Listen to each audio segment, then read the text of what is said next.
An Alberta judge says all of this, and of course the the push video for a did referendum and to leave Canada, is not valid.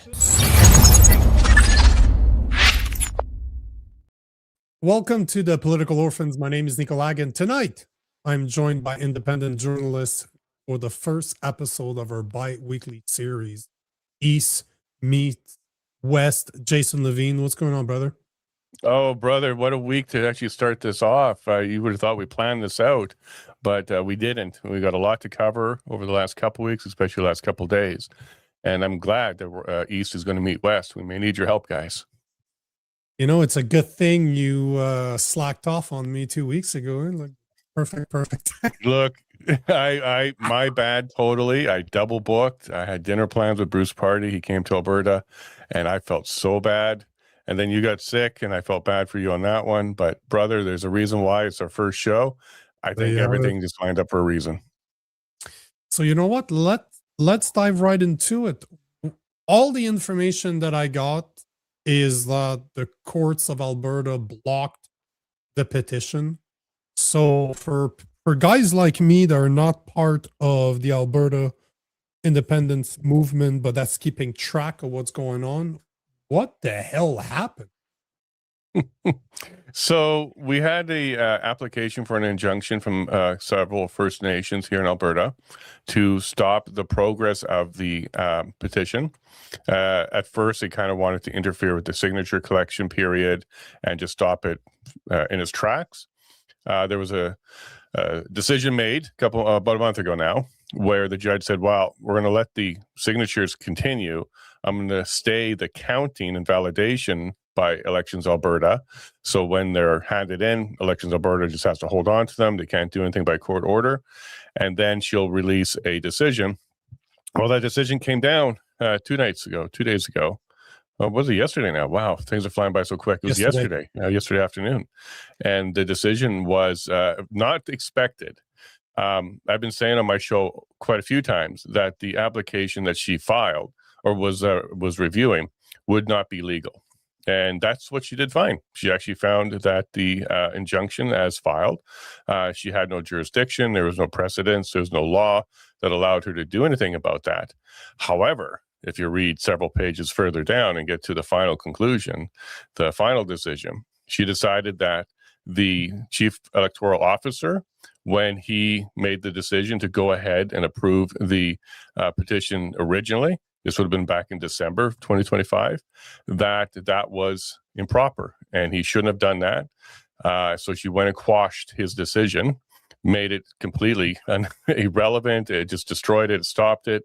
So she went back even further than what the injunction was looking for and just stopped that whole process from happening. And that was the decision yesterday. Very, in my opinion, very unlawful. She's made up law. There's a lot of error in the law.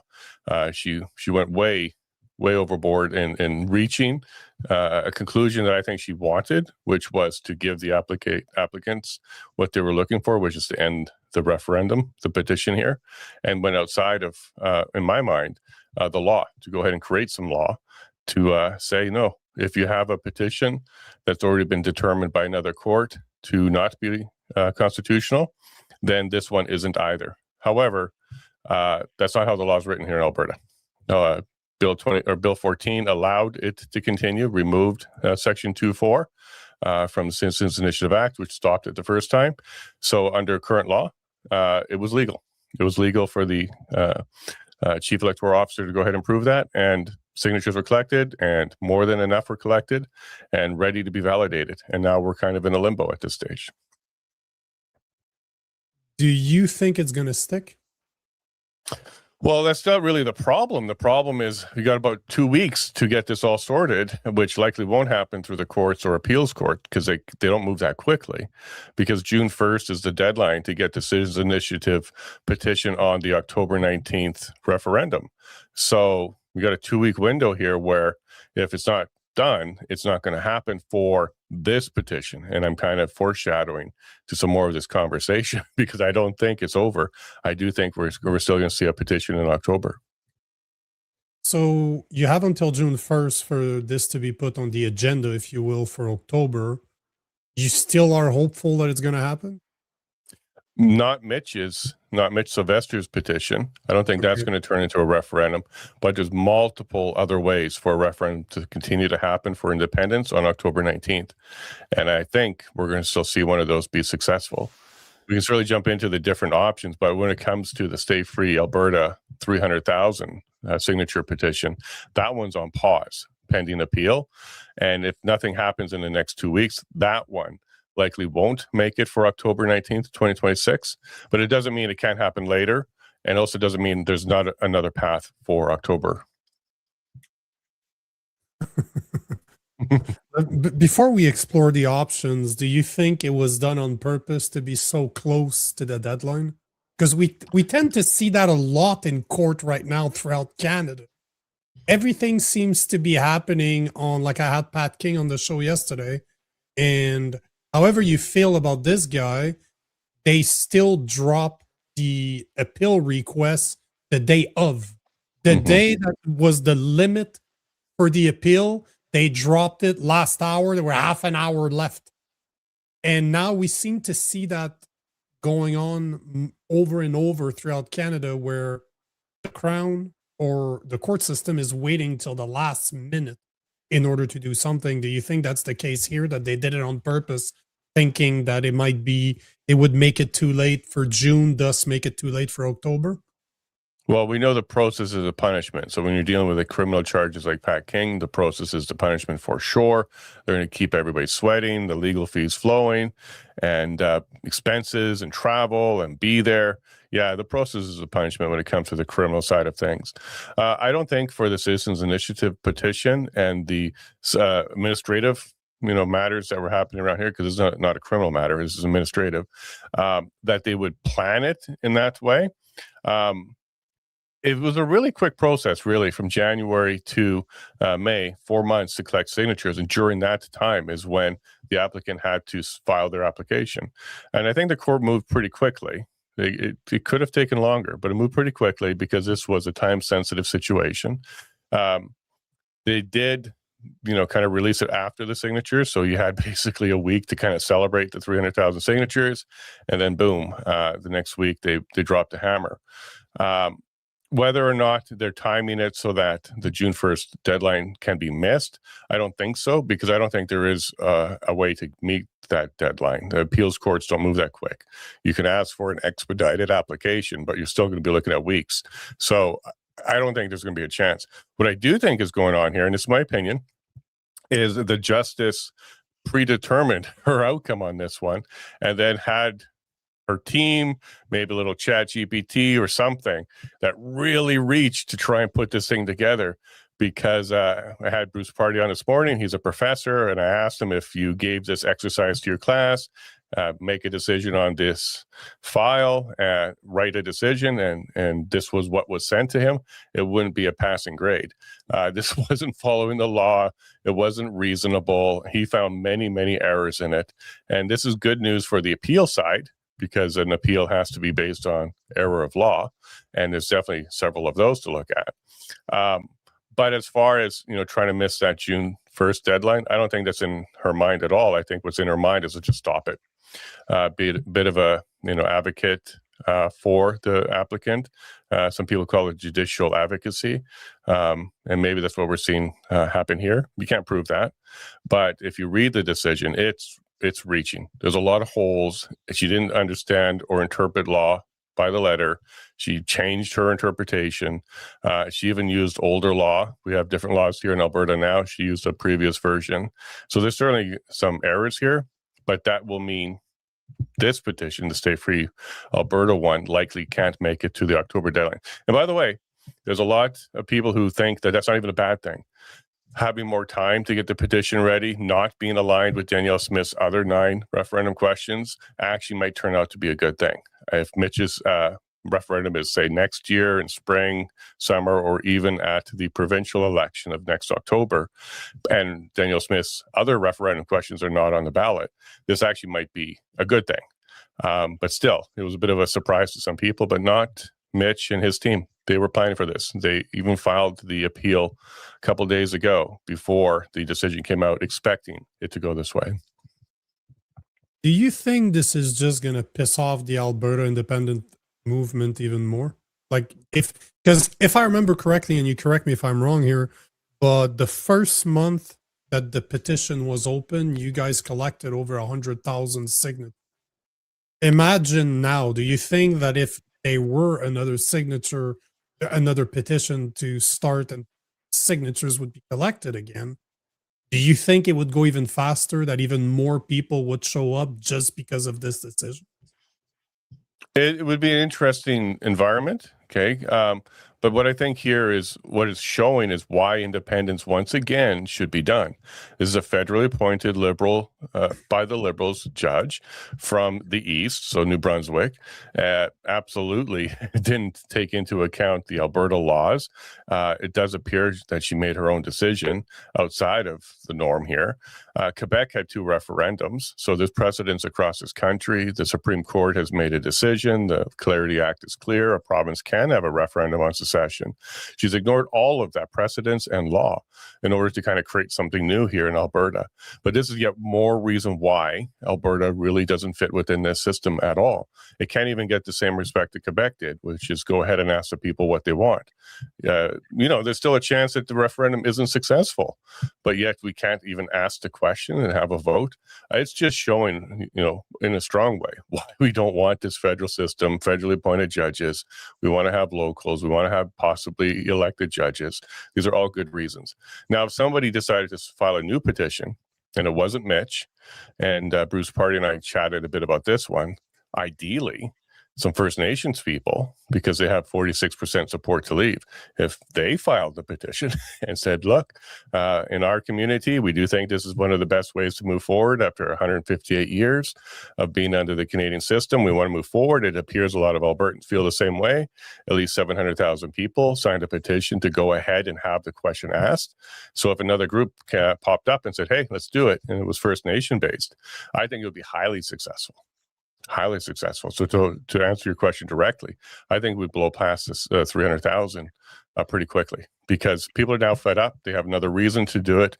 And if First Nations initiated it, that whole narrative that they're being ignored, not consulted, and they have some sort of treaty right to stop things would be out the window if they're the ones asking for it. I would love to see a Native group start the petition, because correct me if I'm wrong once again, but it's a Native group that blocked it. So it would be quite the battle for a woke judge to say, no, we're not respect. What do you mean you're not taking our petition? 100%. And that would, even the media, because the media really ramped this one up a lot, and said, look, they weren't consulted. They don't want it. You're violating their treaty rights. But there was a recent poll conducted by Rebel News, and they actually found that 46% of First Nations people, and it's the largest group than any other group in Alberta, actually wants to leave Canada. So the narrative would fall apart immediately if a whole bunch of First Nations people, various tribes possibly, but it wouldn't be the chiefs. So I had a great episode just a couple of days ago with Darren Grimes, who's a First Nations person. He writes a Substack across Canada. He's got lots of people that subscribe to it. Basically, every chief and every tribe across Canada subscribes to his stuff. And he was very clear. There's a big distinction between the community and the chiefs. And as he says, like every time I look at a ballot for a chief, it's one of 2 last names. There's never a third option. We really don't have democracy. There's a couple families in each tribe that runs everything. Yeah, sure, you cast a vote, but is that really a choice? And he was highlighting those problems. You just have to drive through a reserve to understand they don't live good. And the only way to kind of prosper is to leave the reserve and try and make it out on your own. So he highlighted all those problems, which means, I'm not surprised, 46% already are ready to go out of the Canadian system. So I think it would be a wonderful idea if a group of First Nation people, it won't be chiefs, but people, maybe they got out of the system, maybe they're still in the system and they want out, to stand up and file a petition. I'm sure they would get a tremendous amount of support. What are the other options? Because you did mention earlier that there were other options outside of petition. So what are we talking about? Well, there's kind of three major options that can mean that there's still a referendum on October 19th, 2026. The first one is Mr. Lavigne. He actually had 400,000 people validated. His petition is already through the process. It wasn't blocked by the courts at all, completed the signature phase, and has been validated by Elections Alberta and is moved to the legislature subcommittee for discussion to see where they're going to go with that. That one, under the Citizens Initiative Act, can move forward by the government. They can change the wording so that it's compliant with the Clarity Act, and they can put it on the petition, even though he now says he doesn't want it there. His original filing says he wants a referendum on this question. So the government can pose his question. They'll word it slightly different, so it's compliant with the Citizens or Clarity Act. But yeah, that's one way to get it on. And how sweet would that be? Because as he's gone around all over Alberta saying we want us forever be in Canada, he collected 450,000 signatures. 400,000 were remaining after the validation stage, which is still enough to initiate the process. Now, how ironic or how sweet would it be if it's his path that actually makes this happen on a citizen's level? Another way is Danielle Smith doesn't need a citizens initiative at all to put the question on. She could just make a 10th question. There is no requirement for signatures, Elections Alberta to be involved at all. She just tacks on one more question because she's got 700,000 people in Alberta that says, look, we want this question answered one way or another. And she really should pay attention to that because it took 600,000 people in the provincial election to put her in power. 700,000 people say they want to address this issue. So that's a large part of the province, and she should pay attention to that democratic process. And she's hinted at that a couple of times. She's also hinted at the Lavigne petition being the one that makes it. And then the third way to have it in October is if Danielle Smith chooses not to. Well, Alberta has a history of removing their leader and replacing their leader between elections. 4 out of 5 conservative leaders in Alberta didn't finish their term, and that would be 5 out of 6 if that happens to her. So that would be another way, is if the party says, no, we're not going to mess around, and a new leader comes forward, that leader says, I'm removing all referendum questions except for independence in October and move ahead that way. That could be another way to get it done in October. So we got 3 other paths that could mean a petition turns into a referendum, or the government can put it in, or a new government, a new leader could put it in. You're kind of leading me into the question I wanted to ask you about Danielle Smith, but before we get there, though, in your opinion, I don't think that you have proof for this, but we were kind of texting about it yesterday, as in I was saying that there's probably involvement on the federal level, although I have no proof. I can't prove this. But do you think the federal was involved in this decision, or is involved through media, through their propaganda machine, to make sure that this doesn't go? Well, maybe, but more indirectly is my gut on this one than directly. So indirectly, they appointed her. She's a Trudeau appointee. So they've already had some involvement already ahead of time. With the media push and you're breaking up Canada, the separatists, the dirty people, all that kind of stuff, that propaganda, I'm sure it's bouncing around her head. And does she want to be the person who makes a decision to go ahead and let this happen? That would be quite the burden on her shoulders if she believes that this isn't something that should happen. One thing that could have crossed her mind, and again, we're just speculating, is she didn't want to be in the history books as a judge that signed a paper that went and led to a referendum that led to the secession of Alberta. And in this way, even if it's a legal mistake, I think she would prefer to take the mulligan, really, and say, well, go ahead and appeal it. But then that judge is responsible for it, not me. At least I stopped it. That might have been a burden that she was wrestling with, because she actually feels like it's a type of traitor or sedition, and she's been listening to media too much, and she just doesn't want to be part of the history books in that fashion. So it's possible.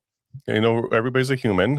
She may have made a human decision here and said, I don't want my ink and my name on this at all, and made a decision to kind of take herself out of it by, you know, making a decision that isn't going to stand up to an appeal, but at least at that point her name's off of it. It's going to be the next court. They're going to overturn, and then it can lead into a referendum that could be secession, but at least she did her part. That's why we say like an activist judge. They're doing it for the wrong reasons, not for the legal reasons as they're trained to do. They're doing it because they want to be activism. And this could be a burden that she just couldn't carry forward. How could she, in her mind, say no to First Nations, no to the treaties, no to the Constitution? Again, in her mind. It's not the law, but in her mind. And then it led to a referendum that actually succeeded. I don't think she would have been pleased to have been part of that history. What the hell she's doing as a judge then? If you don't want to take important decisions, step down. You don't belong there.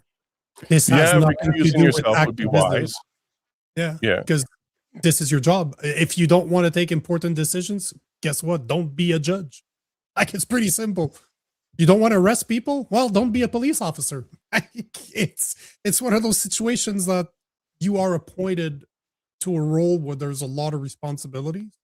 If you don't want to take those responsibilities seriously and you would rather protect your ego, step down. This is the problem that we're seeing with judges throughout Canada, is that they put their own personal beliefs in front of the law. And that's a problem. We don't need this. This is exactly one of the reasons why we're so screwed in Canada and why we have a two-tier justice system, because the bleeding hearts of the woke judges throughout Canada are making it okay for certain people to do things while others can. In the animal farm principle, some people are more equal than others. And she should step down. She shouldn't be there. If you don't want to take hard decisions, step down. You don't belong there. That's why we need good judges. Well, she might be pleased with herself because she's now the one that stopped it at this stage. So maybe she is, tooting her own horn privately about that one. But we don't have a strong history of judges doing the right thing. Chief Justice Wagner of the Supreme Court has already said he's not recusing himself when it comes to the Mosley decision that's being appealed to the Supreme Court, where he publicly, during the convoy, said these are occupiers and these are bad people. And now it's going to be sitting in front of him whether or not the Supreme Court is going to take up the government appeal to overturn the Mosley decision.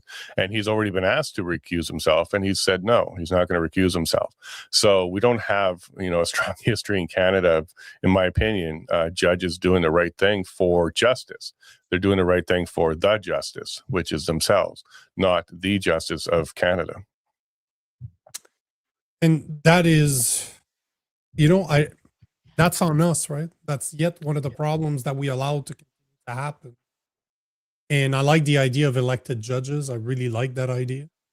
If obviously elections matter, that's another topic for discussion. But there seem to be in Canada a whole lot of judges. It seems to be easier to identify woke judges than it is to find good judges, and that's unfortunate.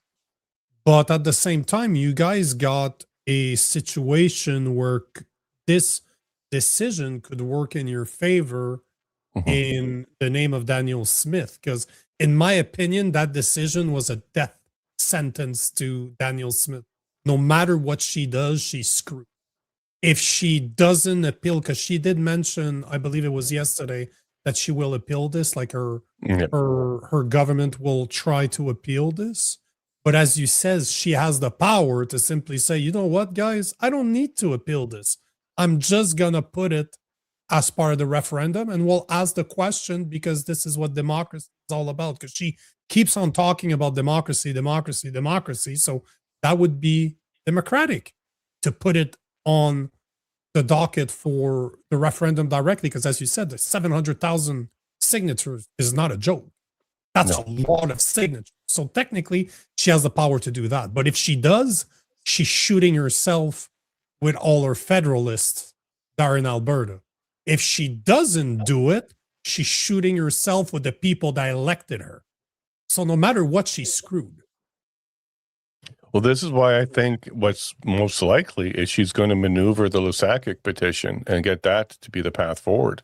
So she can say, well, actually, this is a citizens initiative petition. It's going to turn into a referendum. We're just following the process that he asked for.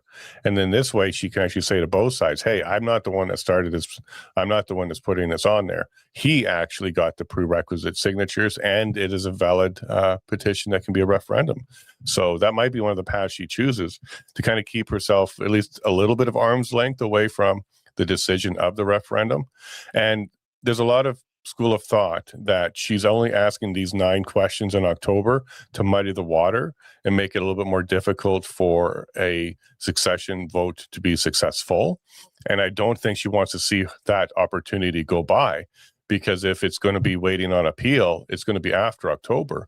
So she may, if that was her goal, was to kind of muddy the water with an independence question by having the other 9 there, then she's going to miss the boat if she doesn't put one on there. And then if there's another one later that's all by itself, maybe at the next election, it may be more successful then. And also there's more time to get ready for it. So she might feel a lot of pressure of making sure there is an independence question in October. And if she wants to stay hands off as much as possible, given the circumstances, it would be to advance Lusakik's petition and put it on there as Lusakik's petition, come out and do a press release and say, our cabinet has decided we are going to forward Lusakik's petition for the referendum. We're going to change the question that says, instead of do you want to forever be in Canada, it's going to be, would you like to leave Canada to be compliant with the Clarity Act? And then throw it there. That's where, if I'm going to put some money on this, I think that's where we're going to end up. She is going to put the petition question forward, but it's not going to be the government one. It's going to be the Lusakik's one. She's not stupid, right? That is one thing I got to, as much as I do not like where she's going, she's a chameleon. She's, somebody in the comment section won't stop calling her a chameleon, and I agree. That's exactly what she is. She plays the crowd in her favor every single time, no matter who she's talking to. She is not stupid. She's a very clever woman. And I think you're right. I think it makes sense that she could be at arm's length and just say, you know what, citizen, we're just going to push it through. 700,000 people seem to want it. We'll make it a democratic Alberta. But she made it very clear that she wants to stay within Canada. That's she. I don't think anybody is surprised by this. But I like what you said. That's actually pretty clever. It's probably coming from Bruce Party, right? The muddy the water. But muddying the water by mixing it with 9 other questions, you're kind of, it's like the long form ballot. You add so much name to it that you're gonna, maybe not confuse people, because if you're confused by too many names, you probably shouldn't be voting in the first place. But they make the question less important. Yeah, I think it's designed to give the middle hope that there's a way to fix it. So you actually have 3 options: stay in Canada, leave Canada, or fix Canada. By doing those 9 questions, I think she's trying to be a proponent for, we can still fix this. So anybody who's kind of in the middle, that gives them a 3rd option. They don't have to choose to leave. They're not choosing to stay. They're choosing to fix. And that could be their mindset when they go and vote. And that's why I think she's going to be very motivated to not lose that opportunity to have that vote in October, to also have that option on the table. If it comes next year under Mitch's application and appeal court overturns his decision, they can get validated. They gets put down for a referendum. It would look really weird, excuse me, for her to add another 9 questions suddenly. It would be like, oh, okay, I got 9 more. So she may be in a pickle here. This is why I think she politically is in the best position to go ahead and use Lusakik's. You also got to think about what happens after the petition or after the referendum. If it's a no and she was pushing for it, well, she's lost credibility. She was on the wrong side. If it's a yes and she was pushing for it, then it might be okay. But if she was a yes and she wasn't pushing for it, she's lost her base. So the best move for her politically, because she's not a silly person, she's a smart woman, is to try and not be the one that takes a side. Continue with her current mandate, which is sovereign Alberta and United Canada, and see where the chips end up at the end. Because if it turns out to be a no, she's already on, hey, we're still working on this. But if it turns out to be yes, she can say, well, you've given me a new mandate and this is what I'm going to move forward on.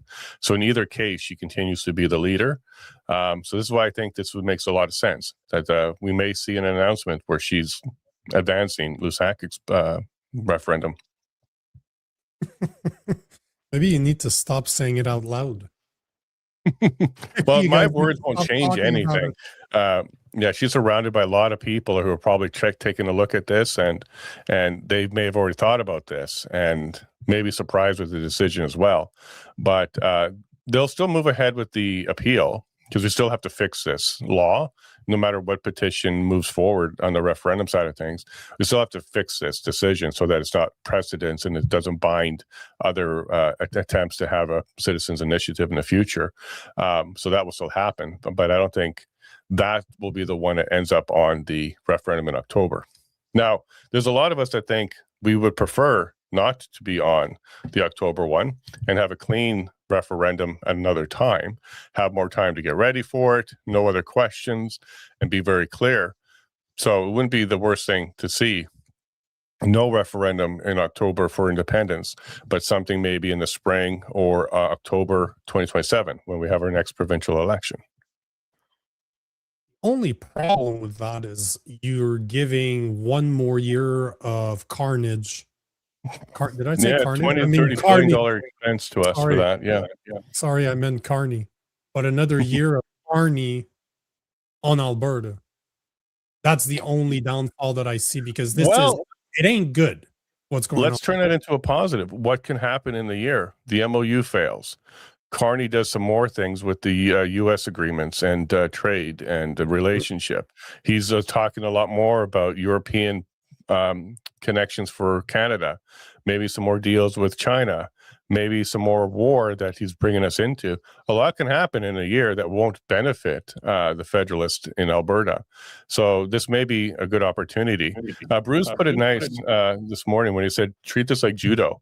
Let your opponent, take a swing and use their leverage to deal with them. Be patient and let them make the mistake and then use it against them.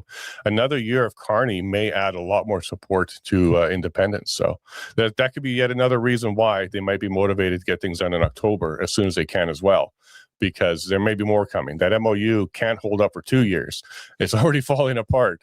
So if there's another year for things to, not materialize the way we expect it to, that actually just may add a lot more people to the voting booth. That'd be a very interesting situation if it doesn't happen this October, because I didn't really consider that.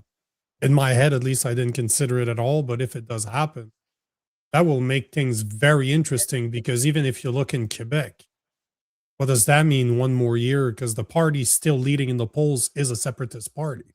And there's going to have an election in Quebec.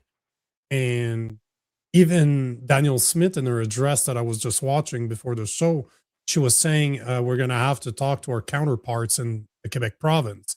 So they're very much aligned. I've had some conversations with other people, separatists in the Alberta separation movement, and they're very clear that they have been talking with Plamondon. They have been talking with the Quebec Party to say, hey, what are we doing? How can we help each other?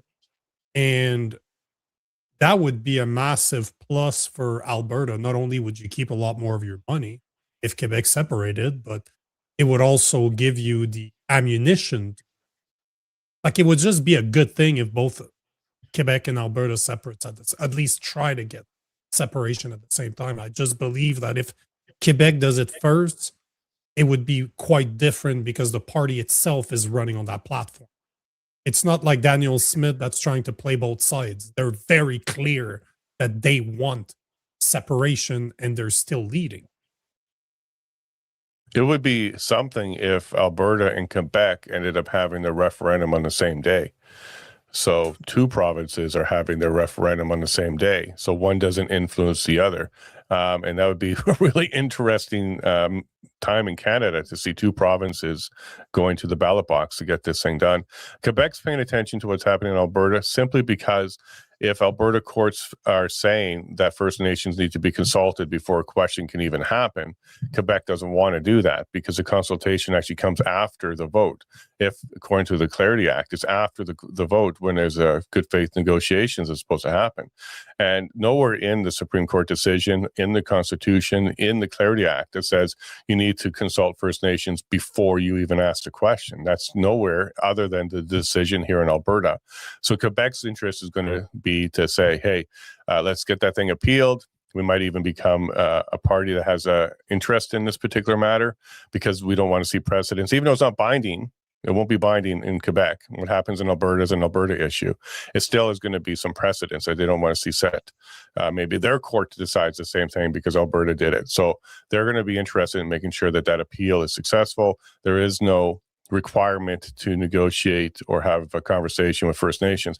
And by the way, one thing that's not clear at all in her decision is, what does it mean by conversation? Like, can you just go to a chief and say, hey, do you want to separate? And he says, no. Okay, we consulted, and then move on. Like, what does it even mean? Are you supposed to get their permission? Are you supposed to just have a meeting? Like, what does consult First Nations even mean? Negotiate in good faith with First Nations makes a lot of sense, because that's a negotiation. But can you just, put up a billboard and say, okay, we're going to do this? Is that consultation? So what does it even mean? That's why it's so confusing, because there is no precedence for this at all. And it's done on purpose, obviously. Yeah, I think she found a way to get out because she didn't want to be the one that said yes. That's where my opinion is. Like, if this fell on your desk, you didn't want to see this move forward. Maybe you don't even believe it should move forward. Maybe that's your belief, but the law is not on your side. This is what you would write. This is what you would come out with as a decision. Just enough that people can say, oh, okay, yeah, you have to consult First Nations according to this judge, but there's not enough law supporting it that it will stand up under scrutiny or appeal. It's sad when a judge would rather be incompetent than be moral. Look, we've been even with Pat King, I'm sure he wasn't pleased with some of the stuff that happened to him. There are lots of judges, lots of decisions. It's a tough one, man. This is something we talked about with Bruce as well. He doesn't feel this judge was incompetent. He didn't think that it led to that level, but it was certainly creative and stretched the law and reached outside of the bounds of her duty at that time. But that actually kind of leads into thinking, well, she's probably bright, or she got a lot of people around her. But Bruce did share a story with us where there was a Supreme Court clerk who shared his story, where a Supreme Court judge says, I want to find for the applicant, make it so. And then they just create the decision with that final destination in mind already, when it really shouldn't be that way. They should be going through the law, going through each line, and then have that lead to the decision instead of have it create the decision that they want. But it happens. We're talking about humans, and these are all great reasons why Alberta should be out of this system. In fact, all of you should be, Quebec, Saskatchewan, the rest, because when you have the supremacy of the court, which is what we have and what we're seeing here, because the legislature wrote the law, and she's saying that the law is not good. So this is a judge saying, I am supreme to your legislature. And that's why it's not going to survive an appeal, but it's certainly going to slow things down. And that was the whole point. I don't think the judge is dumb enough to believe that this would hold to appeal, but you're pausing the effort. And as you said, what you said makes sense. She just does not want her name to be associated with this. So look incompetent enough that you can excuse yourself from the situation and let somebody else deal with it. Makes sense. Yeah, I think in this case, she weighed her options. I'm the one that lets this go forward, and it may be successful. This may break up Canada in her mind, or I take an appeal loss. The appeal loss probably looked pretty good at that situation. I agree. Let's take some of the comments, because there's I've been saving quite a few, and we got time to do it. So here's one that you're probably used to addressing, but we'll let you address it.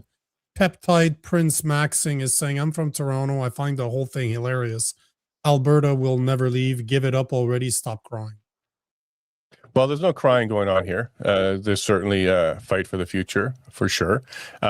saying we'll never leave, then why do you care? Okay, so if you're so sure about that, why are you actually writing a comment that sounds like a bit of a cry?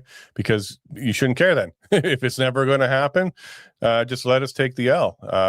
But I think what's really going on here is they find it hilarious because they're not on the side that's actually paying for a lot of the stuff. 20 to 30 billion dollars leaves Alberta. That's pretty clear now. They're not on the side of having 120 years of this now, being held back in our ability to reach markets, reach ports. There's no legislation in Ontario that says you can't have tankers. In fact, you can have tankers go down to St. Lawrence and make its way out the east. So they're not under any of the same things that we're under at all. So yeah, I can understand. I used to live out in that area as well. It's a nice life, not as restricted as Alberta. But when you move here, sit down, talk to Albertans, talk to lawyers, look at the history, take a closer look at what Alberta's been tolerating for so long. It's a very different situation. And if it's comedy for this gentleman, then great. I'm glad we've added something to your day in a positive. So have a good laugh. I'm looking because I put the comments on my secondary screen. I got a big screen going and I can see the icon. I'm going to say it says go vegan. And I was a vegan for 13 years. I can tell you that, yeah, he's not joking. I know the type. That's fine. That's fine. And we I love know our the Alberta type. grade A beef. So we'll eat our grade A beef here. That's fine. We're Yeah, carnivores out here. You know, it's a shame to judge people for what they eat, but I can tell you as someone that was one for a very long time for spiritual reason, not to tell other people how to live their lives. I know the type. Unfortunately, I know the type, and he's just there to try to get a raise out of you, and that's why I highlighted it since he deal with that stuff. So not a problem. Yeah, it doesn't bother us. In fact, Nico, let me remind you, comments like that out of people from Toronto, Ontario, adds to our resolve that we don't get any respect. Even the fact that we may lose a referendum, you should still respect our desire to have a democratic process and have our say. But to tell us to give it up already and stop crying actually adds to our resolve. You guys don't trust. You guys don't respect us, and that's okay with us. We're kind of used to that now. You're absolutely right. And again, this is something that Pat King touched on yesterday. You don't need to like the people in order to agree that there's a set of law that needs to be respected.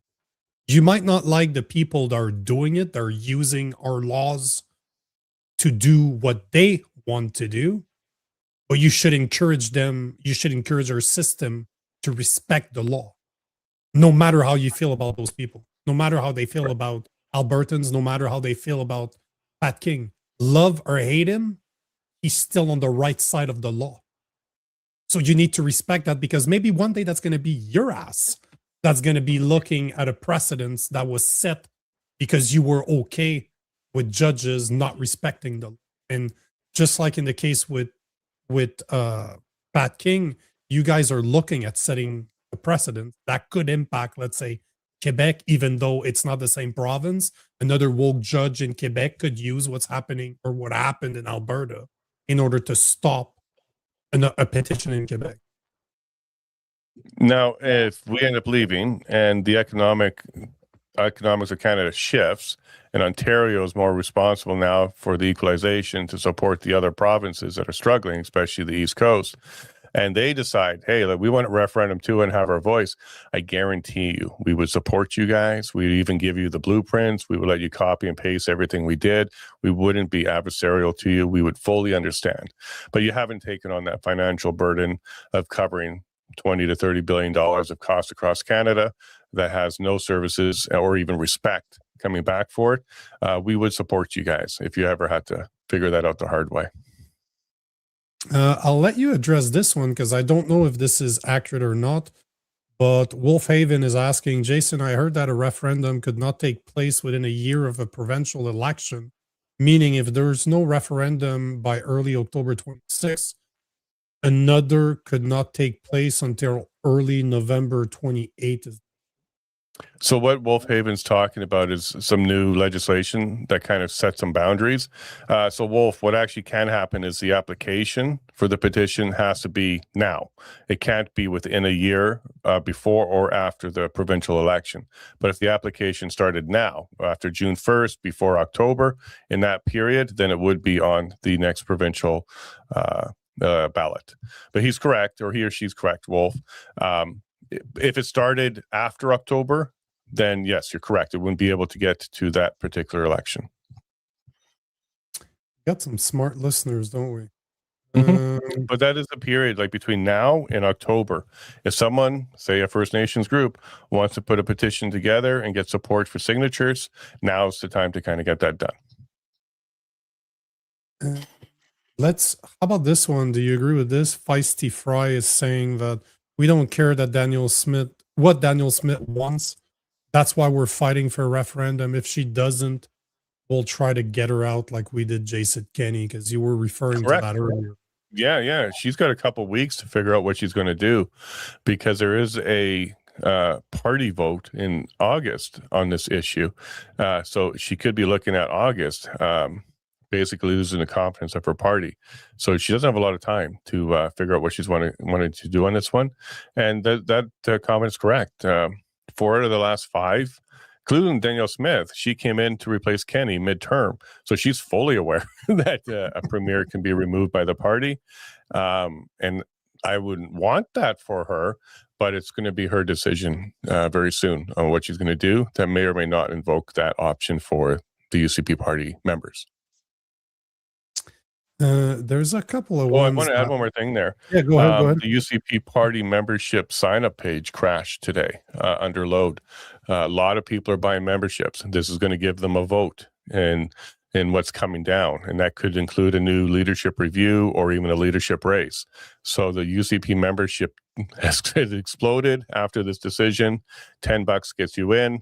And there may be a large AGM coming up. There may be a special vote coming up. There may be a leadership review or race coming up.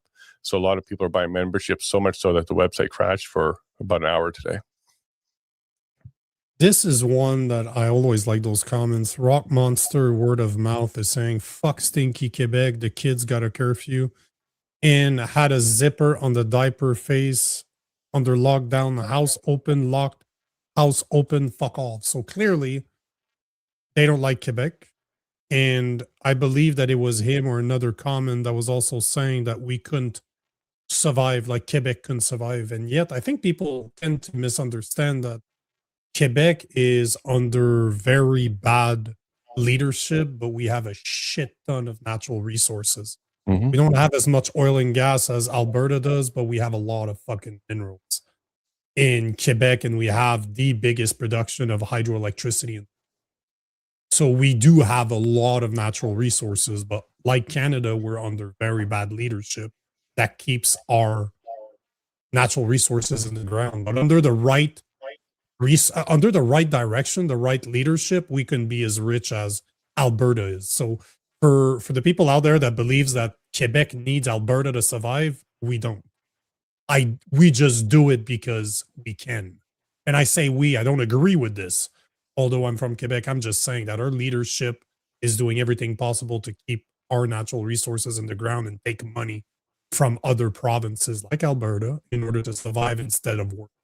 But under the right leadership, there's no reason why we couldn't be rich as the potential as Alberta. Well, there was a lot of Canadians that stood up for the mandates. Pat King's one of them in 2022. But there was a lot of people from Quebec and Alberta there standing up for the rights. So I hate brushing an entire province by the actions of some government. I don't see Quebec people this way at all. Some of the loveliest people I've met, strongest people. You get a French guy fired up, and I'm French blood, so I understand. You're something to deal with there. So I would focus this one on some of the government, some of the policy. They certainly like to have a bit of a socialist system there. But French, throughout history, has been the ones that stood up. They stood up in 1776 with the Americans as they were fighting for their independence. France has gone through several revolutions. They kind of invented it. The guillotine, so I yes. wouldn't count them out yet. Kind of invented a device that chopped kings' heads Yeah, off. they kind of had their way of dealing with some kings and stuff. So I wouldn't count the French out at all. But yes, I agree. Some of the policies and the police and some of the stuff is pretty rough there. But the people are pretty great. Lots of them showed up in Ottawa. You know, this is the comment I was looking for. This is the comment response to the one from Rock Monster, word of mouth. Laughing out loud, Quebec has the second largest population, the most geographical area and extensive natural resources to draw on. They have their own seaport and facilities. They are not landlocked. And that is a very good point, because unlike Alberta, you guys are kind of screwed. Not necessarily Well, we're screwed. landlocked either way. Yeah, it's more difficult for you guys. But for us in Quebec, we literally have the entry point that is the Saint Laurent of all Canada. Like, there's a good reason why Quebec, the Quebec City, is one of the oldest city in Canada, because it is right at the beginning of the Saint Laurent. So obviously you have some places in the Maritimes that are older, that were visited by Vikings a long time ago. But we do have the advantage of having access to ports and some of the biggest ports in Canada. My roots are 1667. We landed in Quebec City before Montreal. So no, I would not count them out. They certainly could stand on their own 2 feet.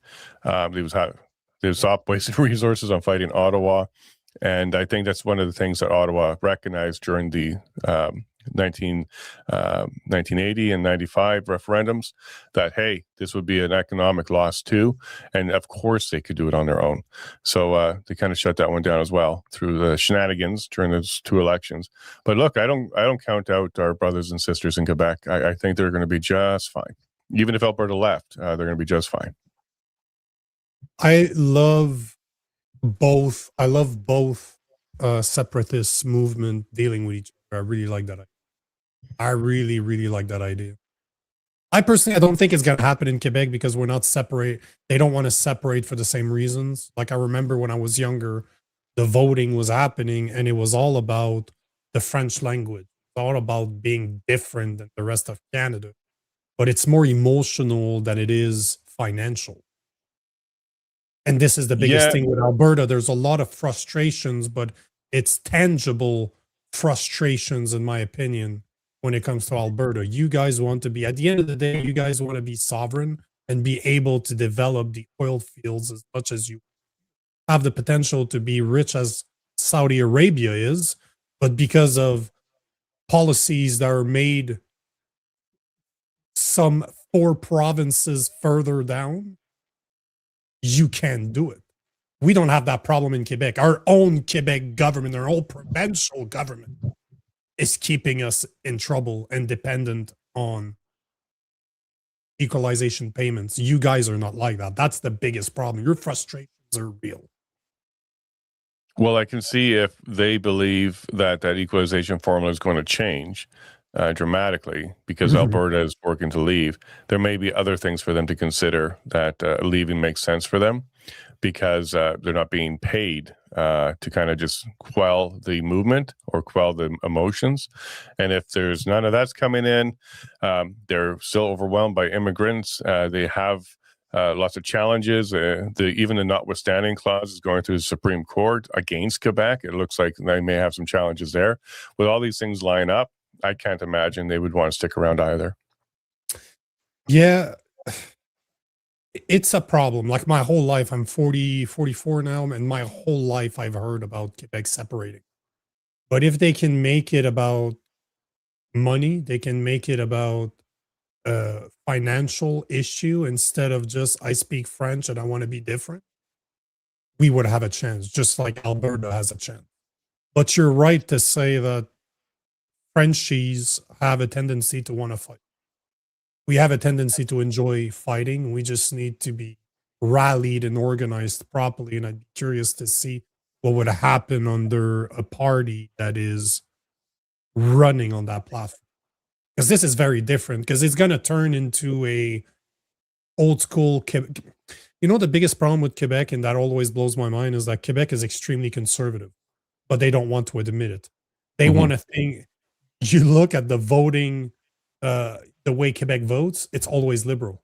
But talk to somebody from Quebec that was born here that speaks French, they're extremely conservative because they want to conserve their values. They want to be able to speak French. They want to be able to keep this province. So we're very conservative. We just don't like the word conservative because we're told that we're liberal. But it would be very interesting to see because they're starting to push more on immigration. They're starting to push more on the rights of Muslims to be able to protest in the middle of the street or to pray in the middle of the street. They're not doing it right. I don't agree with what they're doing, but the sentiment is there where there's a massive frustration when it comes to immigrants, and that's one of the problems that you guys are also facing in Alberta. But the sentiment seems to be ahead in Quebec because it's been going on for a lot longer. Well, and you remove the notwithstanding clause, or you make it more difficult to use because Quebec's used it several times, and that would be a big indicator from Ottawa that we're removing even that sovereignty that you have, or that option to go ahead and do what you need to do. So I think that would probably be the rally call, would be around if Supreme Court removes, restricts, or limits the notwithstanding clause. I agree. It's definitely interesting time in Canada. We're not going to run out of things to talk about. Yeah, sadly, like I said, I'll do my show until I live in a country that is prosperous and I don't need to talk about it anymore. But I think I'll be at this for a little while. You and me both, brother. East meets West. We're going to be doing these for a while. Yeah, I believe so. Anything else you want to throw out there? Just want to tell a lot of Albertans, don't give up, okay? Because it was a bit of a gut punch for sure. Stop listening to the media because they're going to keep running with this as well. And don't be discouraged because, quite frankly, like Bruce Party said, this is judo. This is not a boxing match. You don't have to take a punch and give a punch. You have to wait for your opponent to make a mistake. And when they do that, you can use the leverage against them. And we have a lot of leverage here. This is another reason why Albertans should stay out of Canada. Judges, what they can do here, what they can decide here. That's a good reason for us to get out of that system. A New Brunswick judge appointed by Trudeau. It looks like to be of an advocate or a judicial advocate here, not really listening to Alberta's need or even following our laws. Basically said, your legislature is wrong. We're going to do it our way anyways. And there's one fantastic reason to go ahead and leave. So stay strong. And to the First Nations people, we hear you. 46% of you want to leave as well. Just grab a group and go and fill in that application and get a petition going. You got till October to get it done. And I would highly recommend you do it because then that would absolutely clear the path for independence for you, the rest of Alberta, and we can create a new nation together. How great would that be? We're all working together for something. I'd love to see that.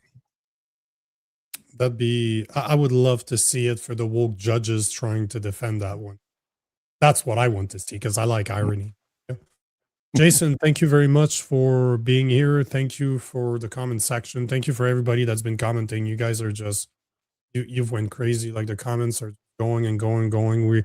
I see most of them. I appreciate every single one of them. Even if you think I'm an asshole, that's okay. That's all good. I can live with it. But on that note, guys, thank you for being here. This is last show of the week, actually, my week. Next one's on Sunday, 7 p.m. We're going to have an interesting guest on Sunday. I just want to put it out there. I just want to confirm that it is on Sunday. I'm just going to check on my cell phone. But yes, it is on Sunday. So Sunday, we are going to be joined by France Whittleson to speak. Happening. I saw your post 2 days ago. I'm like, shit, I need to reach out to her, see how she's going to be on the show on Sunday to speak about what's happening in her life, her arrest, and everything else that seems to be everybody shitting on her right now. So she definitely needs our support. She needs the exposure. So she's going to be here on Sunday to speak about what's happening to her. So guys, make sure to join us 7 p.m. Eastern time on Sunday. And until then, I wish you guys a great weekend and peace out. Merci beaucoup. You were waiting for that one.